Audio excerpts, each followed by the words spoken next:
Hello, all my happy people, my happy froggy people. I love my frogs. How's everyone doing?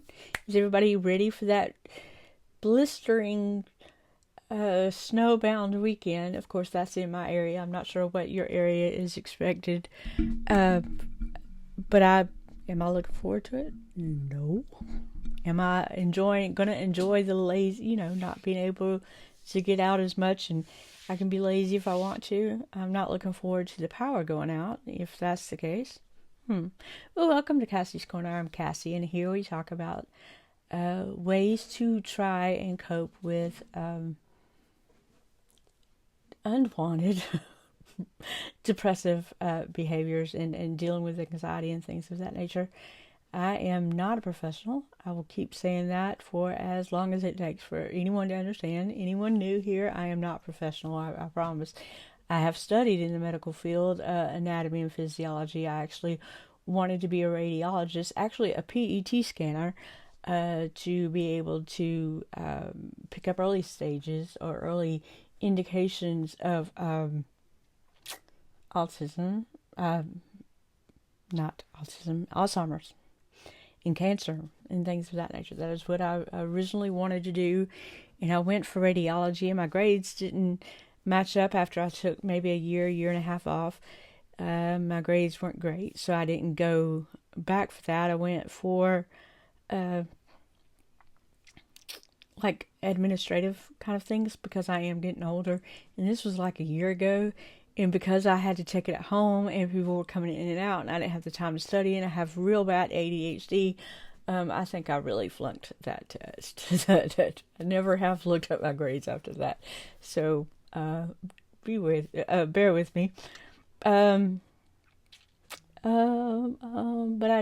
I am someone who has suffered from a myriad of depressive behaviors, a myriad of not nice thinking for someone who is human. Dark days, days in bed, days of not being able to be productive in any way, shape, or form. And I really just want to help somebody else who may be going through this difficult time themselves. So, with all that being said, welcome here. Please like, subscribe, hit that notification bell, leave me comments, as all those help YouTube to help me to fit into their algorithm. And I mean algorithm in a way of it's very much a popularity contest in YouTube. Everybody has rules. So in their rules, if I'm popular or if I'm getting a lot of interaction with my viewers and people are enjoying what they see, then they could recommend me more, and that means I reach more people. There are a lot of people that are making money with YouTube, getting monetized and things of that nature, getting very popular with their channels. And that would be lovely for me if I could, have a career in that. But that's not what I'm looking for. I'm looking for how many souls I can help save with their own strength, not by anything I have done. All I can do is give tips and tricks and anything. I'm not a miracle worker or anything like that, but I just feel like, there are times where you feel like you're just absolutely lonely. I did. I had children, I had a husband, I had things like that with me, and they would say things that they thought would help, and it just did not, no empathy was in there. No, I don't even know how to say it, what I'm saying. It just didn't feel altruistic when they said the things. It was like they were just saying those things to bring comfort, and I didn't feel like they were worrying about how I was really feeling. They were saying the things that were automatic. I mean, they tried. I do, bless their little souls. I really do think that they did try at times, and then there were times that they didn't try. But that's not their fault, because once you have a whiny sad person, and yes, I'm talking to you. I am talking to you. Once you have a whiny, sad person in your face all the time, there's only so much you can take, and you're just like, would you just shut up? I'm tired of hearing it.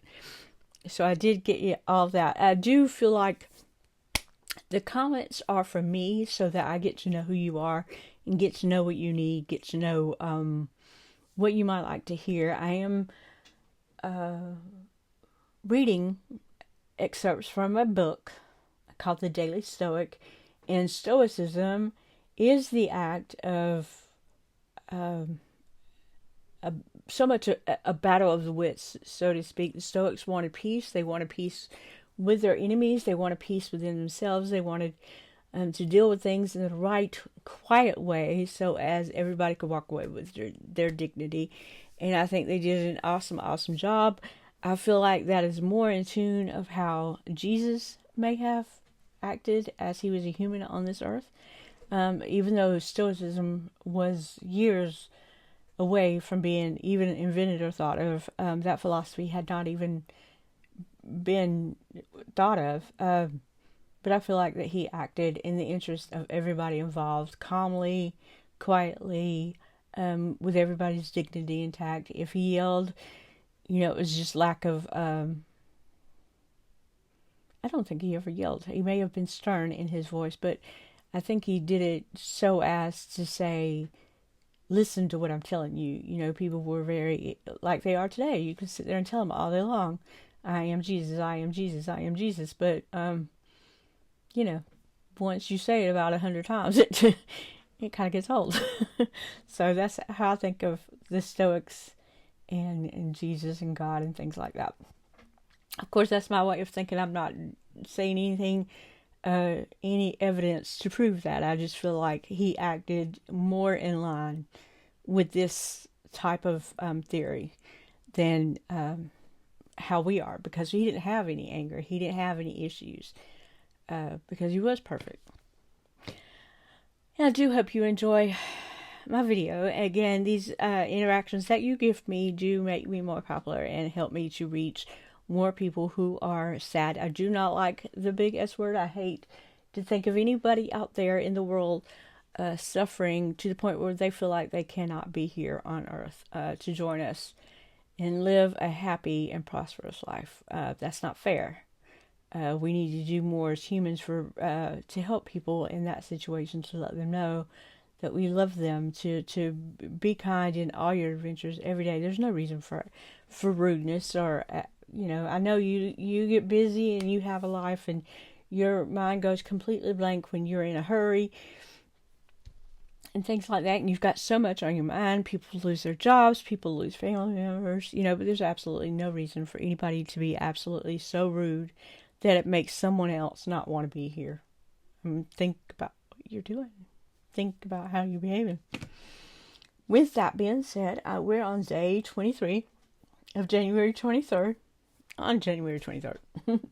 This is it's like a journal type book. It has an entry every day, and I'm trying to read every day of this year to help people to control their thoughts, control their behavior, control what they can control, and let go of the stuff that they cannot control. I cannot control how you behave. I cannot control how you act towards me. I cannot control what your opinions are of me, but what I can control is the fact that I want to be here every day to help everybody feel better and know that there is a better way to behave, a more mature way, a more calm way, a peaceful way of behaving. And I hope that you enjoyed my reading. Of course, I don't like my reading sometimes either. No, I do not. But we're going to do this. Okay, The Truth About Money. I read that title yesterday, The Truth About Money. And we're still in the month of clarity. By the month, we're going to have a different title. So we're still clearing out our thoughts, making our way clear for thinking. Thinking of all the ways that people may have said something like, you can take it as a personal jab at you. But in reality, they're just saying what came to their mind for whatever reason. It's not a jab at you. It is just think of the different ways that this person has said it, or even ask a person. I mean, be honest, what did you mean by that? Were you trying to, and they'll voice their opinion. There's no reason to argue about everybody's opinion. Everybody has one. Everybody's different. I read a quote today that we don't have to have anything in common. We don't have to have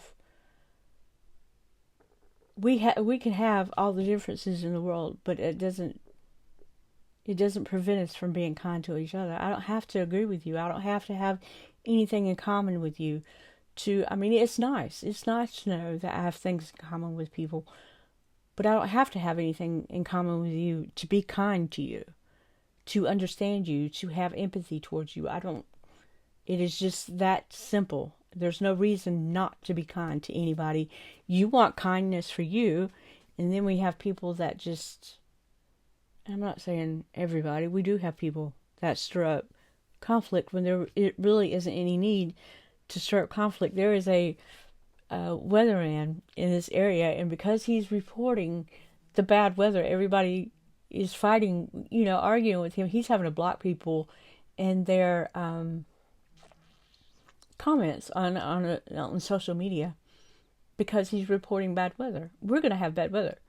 There's nothing he can do about it. It's not like he's up there, typing the machine and the Wizard of Oz and, doing this, that, the other.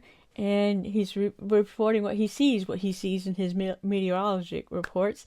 But people are fussing that he's reporting it. And I'm like, that's kind of immature. That's kind of sad. And I feel like everybody is that way. I can't control the weather. Nobody can control the weather. The meteorologist can't control the weather. Why are you fussing at the meteorologist? He's having literally to block people. That's so sad. That is so awful. So, anyway, the truth about money. Let's pass over, to the really rich. How often the occasions they look just like the poor. When they travel abroad, they must restrict their baggage, and when in haste, they dismiss their entourage. And those who are in the army, how few of their positions they get to keep. And that's from Seneca on consolation to Helvia. The author F. Scott Fitzgerald, who often glamorized the lifestyles of the rich and famous in the books The Great Gatsby, opened one of his shortest stories with the now classic lines, "Let me tell you about the very rich. They are very different from you and me." A few years after this story was published, his friend Ernest Hemingway teased Fitzgerald by writing, "Yes, they have more money." That's what Seneca is reminding us. As someone who was one of the richest men in Rome, he knew firsthand that money only marginally changes life. It doesn't solve the problems. That people without it seem to think it will. In fact, no material possession will. External things can't fix internal issues. We constantly forget this, and it causes us so much confusion and pain. As Hemingway would later write of Fitzgerald, he thought the rich were a special glamorous race, and when he found they weren't, it wrecked him as much as any other thing that wrecked him. Without a change, the same will be true for us. I touched on this the other day, thinking about if you're poor, and I remember thinking, when I was a poor child growing up, I wish I had rich parents. I wish I'd grown up with money, but you have taxes for this, and you have taxes for the property you own. I could have the money to buy 20, 30, mansions or whatever, but when I'm taxed with all those 20 or 30 mansions, is it really worth it? What about the maintenance and all those 20, 30 mansions? What about the staff to keep up with those 20 or 30 mansions? I'm still going to create problems if I do have money. Sure, my bills are going to be paid, but I'm still going to have more bills. Think about what you're asking for. I know a lot of people, and I have a time or two, I have blasphemously asked God, God, if you love me, if you mean for this to happen, please allow me to win the lottery, which I've never played. This was after learning that my husband had played. I don't gamble. I don't believe in that kind of thing. I'm going to put out my last $5 for somebody else to win the jackpot. Whoopee. No, it's not going to happen. But I was like, I'd really, and this was when we were broke. This was years ago. He would play the lottery, and I'm like praying, God, I would love this money. I would love to have this money. If you care for me at all. Give me this. That was wrong. That was so wrong of me. I should not have asked that of our loving Father. And gratefully, He did not allow for us to win that money, because not only would we win the money, but we'd have tax on the money, and then we'd have tax on everything we bought. So we'd probably end up so much more poorer than if we were to just go on about our business. So we just went on about our business. I mean, you have to think about what you're asking for. There's a lot at stake with having money. And like I said, just because you have money, sure, you may be able to pay your bills, but we'll get out of hand, and we'll buy this car, and we'll buy that, and we'll buy that, and we'll be taxed, and it's just not all worth it. I want you, I pray to gosh that, to God, that everybody has enough money to eat every day, that you can pay your bills, that you don't have to worry about where you're going to live tomorrow or anything of that nature. I do. That kind of bothers me. I hate to see a homeless person. I hate to see a hungry person. I hate to see a person that is struggling at all. So I do hope that everybody has enough in their accounts to do what they need to do with, and that they don't live above their means. But I don't wish anyone to be rich, because that can be an awful situation for someone who is not used to that kind of money. And again, F. Scott Fitzgerald thought that the rich were a special glamorous race, and when he found out it weren't, it wrecked him as much as any other thing that wrecked him. So he had to be hit with the fact that maybe me putting them in the elite pile wasn't such a great idea. So we have to be careful with our money. We have to be thankful that the rich can handle their situations. I do think about the people that act and are famous in that situation, that they have money and that they're able to maintain it for so many years. Goldie Hawn, Michael Douglas, Catherine Zeta-Jones, they've been out and about for years and years and years, and they've lived their certain way that they're used to, and they've done it for years. They've been able to maintain it, and I think that's an awesome thing. Could I maintain a lifestyle of that, like every day? I don't think so. I don't think I'd have any control for what I spent my money on. I don't think I'd be wise at all. I don't know. It's just a thought, though. It's just a thought. Don't wish for money. Money is not. You can't take it with you. My granddaddy said that himself. You can't take it with you, and you really can't. Where's it going to go? What are you going to donate it to? I do like the fact that some people do have money secretly, and they won't tell anybody, but they want to donate it to maybe the government, or like for school, or things like. I do appreciate that kind of legacy that they want to keep. But otherwise, everybody just keeps it in the family, and it's. I just don't feel like it's worth it. But that's just my thought. That is my thought. But when you're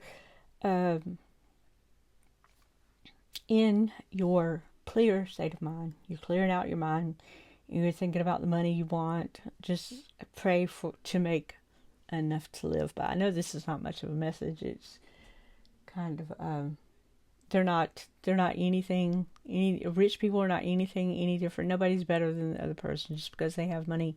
They don't have anything better than you don't have.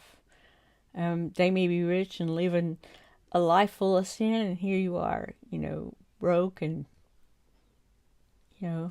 going to church and living a Christ-like life. So, I mean, I would rather be broke and living that Christ-like life than to be rich and live horribly, like justice can't get to me, that kind of thing. So that is my message for today. How's everybody doing today? We have a little bit of overcast. I think rain is coming in later.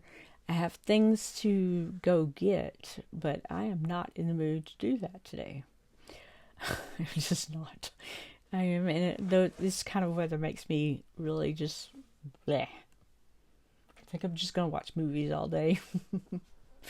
Kind of thing. I don't know if that's good or bad. I probably shouldn't be this way, but I am. I do need to clean up my room more. Every time I think I have it the way I want it, I end up seeing something else that needs to be moved or out of here or in my way or something like that. I just feel like I have too much. I do hope you find that great big belly laugh. I know I'm talking like in a quiet voice. My husband's here today, which is a Friday. You know, he deserves that. He deserves a Friday off. But also, I am kind of like, meh. Today is not the day to mess with me. It's kind of a lazy day. I'm trying to get all the pictures that I can off my computer so that it will work properly. I still cannot get CapCut to... What am I looking for? I cannot get CapCut to pick up my videos, to edit my videos the way that I do with the opening and closing. I can't get that done. I have no idea what's going on. Again, this computer, when it was bought in a hurry, and I don't think he thought about how much memory was in it, and there's not much in it at all. So I'm trying to be grateful that I have a computer to come to you with. That's how great and wonderful. But it is frustrating that I have to clean it out every so often. Eventually, you know, there's going to be no pictures on my computer, and I'll have to go to certain sites to pick up this picture or that, and that's kind of irritating. But we'll live. We will live. I promise. We will live. All right. So remember, just because the rich are not more important than you are, they fall just as easily as you can. Sometimes even harder because they got more baggage. Sometimes even harder. Yes. Find somebody that you appreciate, whether it be a maid, whether it be a maintenance guy, whether it be someone you feel like is in a lowly way of life, or someone that, you know, your boss, your father, your mother, your daughter, your son. Find somebody that you truly, truly appreciate, because once you start that kindness, it's going to be a domino effect, and you're going to love to do it all the time. You're going to want to praise somebody all the time. And I'll make sure I do at least one person. Try to make one, you know, make that one of your, like if you're doing the journal the morning and the evening, make sure that it's in you, you know, make one person smile, appreciate one person, comment one person's look, and make it a genuine comment. Don't be like, oh, I like your hair. You know, don't do that. Make it genuine, because people can pick up that genuineness. You know what I mean? They can tell when you're lying. They can tell. Can't you? When somebody's just blowing smoke up, you know, up. Can't you just... Why do you got to flatter me for no reason? I don't have anything to give you. You know? I mean, people are a lot like you. If you think about the ways that you're insecure, the things that you can pick up, that's everybody. And that's what everybody seems to forget. You know, I know when someone's lying to me. I know when someone's not being truthful. I know when someone's, you know, trying to be greedy. I know when someone's trying to benefit themselves and not me so much. But I'm one of those ones. I will find a way that someone dresses, and I will be like, hey, I like how you put that together. I have a love of bags. Kate Spade is my favorite, actually. But I've recently got a Dooney and Burke that I do like. So I won't go over $100, you know, like $150, $100, whatever. But if it's $200, $300 and above, I do own a Louis Vuitton, but I got them from thrift stores. How that happened, I don't know. But I do have 2 Louis Vuitton bags, and they're from thrift stores. So paying any extra for that, I'm not doing that, because that is taken away from the means of which we need. You know, I'm not doing that. So I am a bag person. So I find somebody, hey, I love your bag. Oh, I love that. Where'd you get that from? You know, things like that. I love your shoes. I'm not a shoe person because I have flat feet and my ankles are not, because of what I went through as a kid. They're not the strongest things in the world. So I can't wear heels so much. So I can't wear You know, there's certain shoes I can't wear, so I'm not good with heels or anything, but I will tell someone, hey, I like the way those look. I do love the way a high heel looks on women, but I cannot wear a high heel. That kind of thing. So I'm very, very honest about giving somebody, I love your eyes. I love the way you've done your hair. I love that necklace. Not coveting. I'm not coveting somebody else's property. I am wanting to give them a very sincere compliment, and that's just how I am. That is just, it has to come from my heart, or else that person may not feel that I'm being very honest at all. So, bless you. He sneezed. But he sneezes a lot, and it's really achoo, really, really loud. I feel like he's a hypochondriac, but that's neither here nor there. That's our secret. I do hope you find that great. We'll be able to laugh. You find somebody to appreciate. You talk kindness every day, because kindness helps you with you.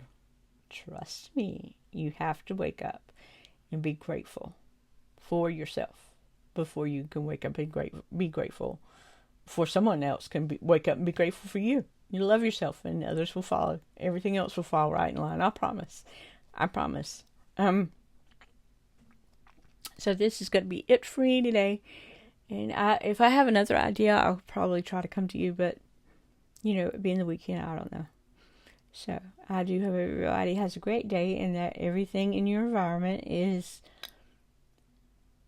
as you desire it to be. I hope you woke up and thought, what a wonderful, lovely, great day, and I'm so glad to be here, because we all need to think that way. We need to be grateful for the life that we've been given, and it's wonderful. It's a wonderful, wonderful life. And I am going to close with that, and I hope to see y'all soon. I really do. Maybe tomorrow. We'll see. Y'all have a great one. Bye-bye.